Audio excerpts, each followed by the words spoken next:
Henri Corbin, L'homme et son ange, 4e point, le double céleste dans l'eschatologie iranienne.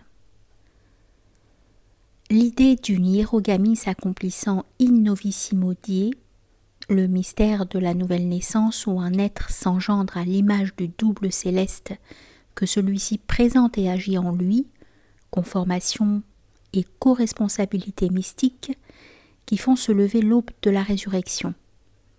Les thèmes s'enchevêtrent, se réciproquent, transparaissent l'un en l'autre avec une complexité croissante. Ils sont les lignes de force d'une volonté et d'une image du monde dont la pensée soravardienne est un exemple, et ils indiquent la direction dans laquelle une fixation typologique en peut être tentée.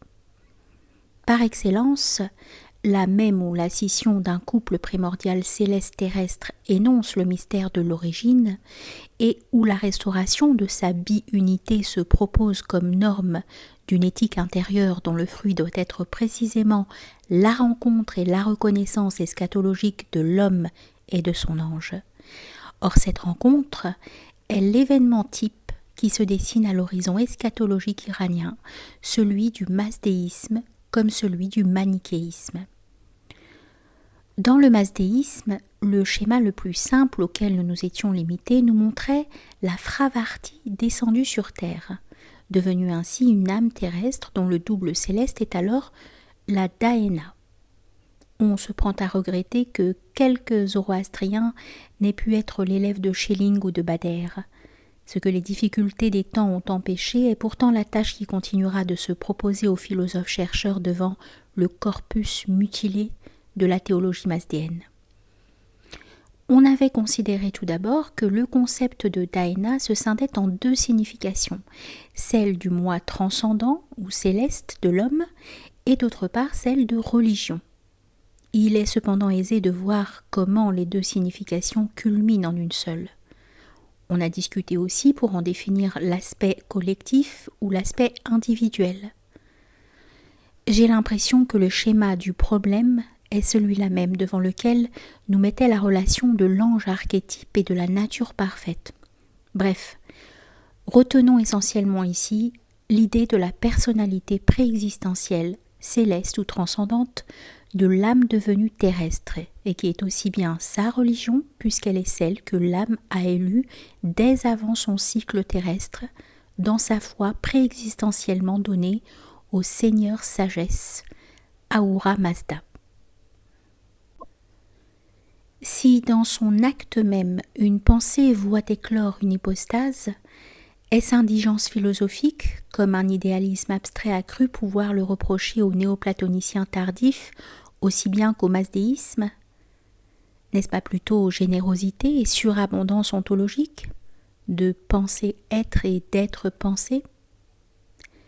Prenons dès lors sans réticence, dans toute leur puissance plastique, les textes peut-être les plus beaux de la théologie masdéenne où on est décrite la rencontre eschatologique de l'ange Daena.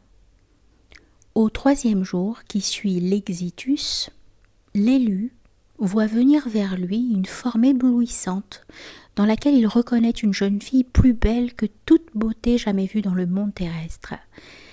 À son interrogation émerveillée « Qui donc es-tu » elle répond « Je suis ta Daena, celle que tes pensées, tes paroles, tes actions ont faite.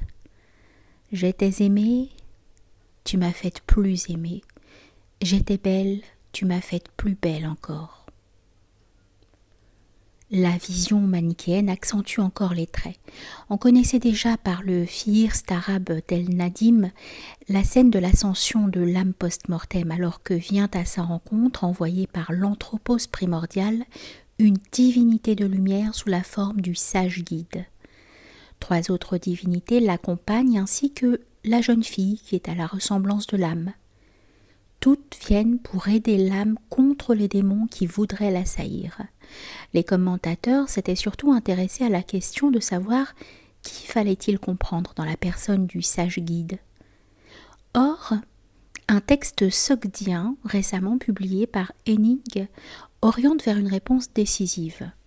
Le texte décrit la descente des anges à la rencontre de l'âme pour la rassurer et la protéger.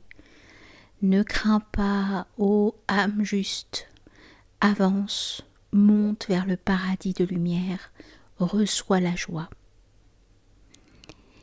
Et sa propre action, une merveilleuse et divine princesse, une jeune fille viendra à sa rencontre, immortelle, des fleurs parant sa tête. Elle le mettra elle-même sur la voie du paradis de lumière. Les Képhalayas de Mani mentionnent également cette forme ou image de lumière que reçoivent élus et catéchumènes quand ils renoncent au monde et qui se manifeste à eux post-mortem en même temps que les 3 grands anges splendides qui l'accompagnent. Mieux que n'importe quel texte manichéen jusqu'ici connu, le fragment sogdien atteste que les manichéens partageaient l'idée zoroastrienne de la dahéna d'un homme, le rencontrant après la mort sous la forme d'une jeune fille. Or, il est dit expressément que c'est elle qui guide l'âme, qui est à sa propre ressemblance. Elle est bien ce double de lumière dont nous avons entendu précédemment le dialogue avec son âme terrestre.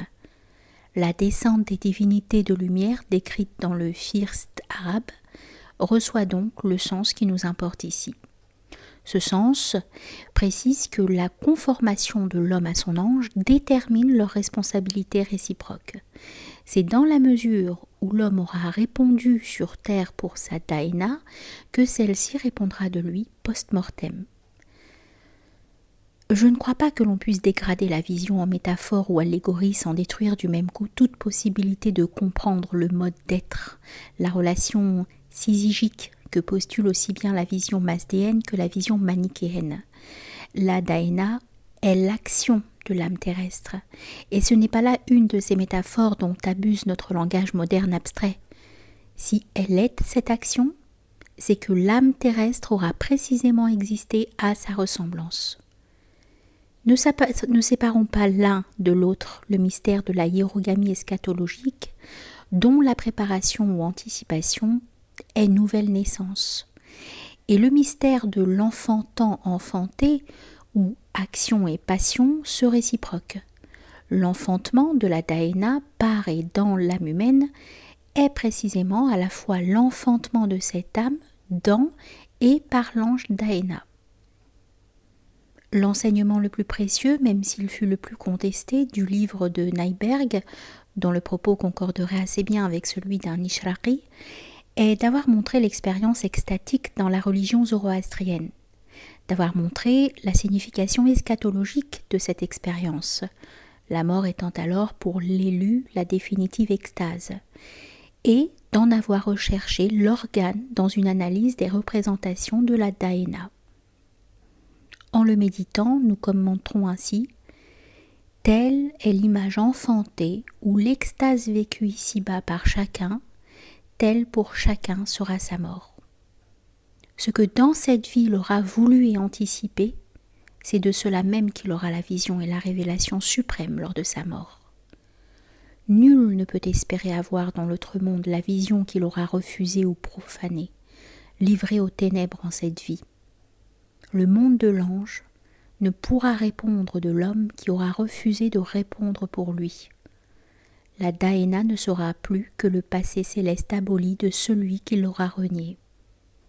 L'effroyable vision que décrivent en contrepartie les textes masdéens et qui s'offre à l'homme démoniaque n'est plus que la caricature de la dahéna. Elle est pour cet homme la vision de son propre moi, livré par sa propre négation au néant de sa solitude, négation qui l'exclut de son double céleste, et marque de la mutilation d'une imparité infernale, un être dont l'essence était parité et dualitude célestielle.